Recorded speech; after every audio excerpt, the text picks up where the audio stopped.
it's a big deal, really. Netflix acquiring this, and it's going to be streamed. It's a big first, I think, for India, also in Indian cinema. How proud were you of that as well? Oh my God, we just died when we heard that we are going to be Asia's first Netflix original film, Narcos, and the kind of work that Netflix is curating. And we were wondering, how can we work with these people, and suddenly it just worked so organically that we couldn't have asked for more. Kiran, these are such exciting times, I think, for filmmakers across the board, really. There are so many platforms. So that's on the one hand. On the other hand, you're a filmmaker in India, and there seems to be even more and more sort of curtailing of creative freedom in some ways.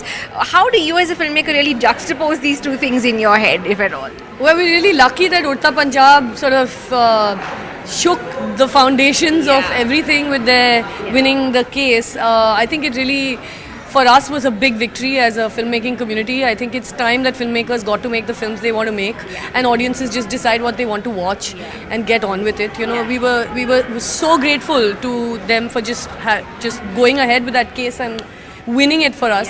I think, like you said, we're making films for an evolved audience. We're making films for a global audience. I mean, really, we've got to stop sort of putting on the hat for an audience and thinking of what they would like. Make films that you want to make, and we as filmmakers have to demand and help create infrastructure for distribution of films like this. Sid Mallya obviously has quite a following.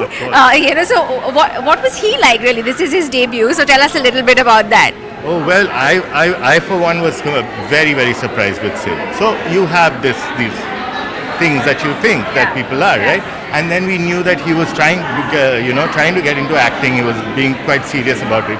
So nobody really took him seriously. He was very excited. He came in, and we realized that how serious he was. He had reams of homework that he had done about his character before even he came in for the first meeting. So I was like, okay, all right. And then living up to the stereotype. Yeah, what is going on? And he used to park his car really far away so that we don't make fun of him, because this is a nerdy film. We used to make fun of each other all the time. Kiran, coming back to you, we know that you have your hands full with a lot of projects at the moment. That's what we're hearing at any rate. So now that we've got you, let's ask you directly. We know you're producing, and and you are also apparently have zoomed in on your next script for what you want to direct next as well. Is that true? I wish it was as clear as you make it sound. I'll just stand next to you and make it clearer.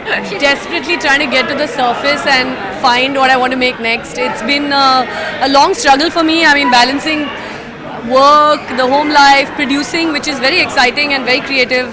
What it does is doesn't allow me really to write. So once we finish Advait's shoot, which is hopefully by August, September, I'll be able to full-time write. Yeah. I think I've got something in mind. I've had many things in mind. Let's see what comes out of my writing. Can't say.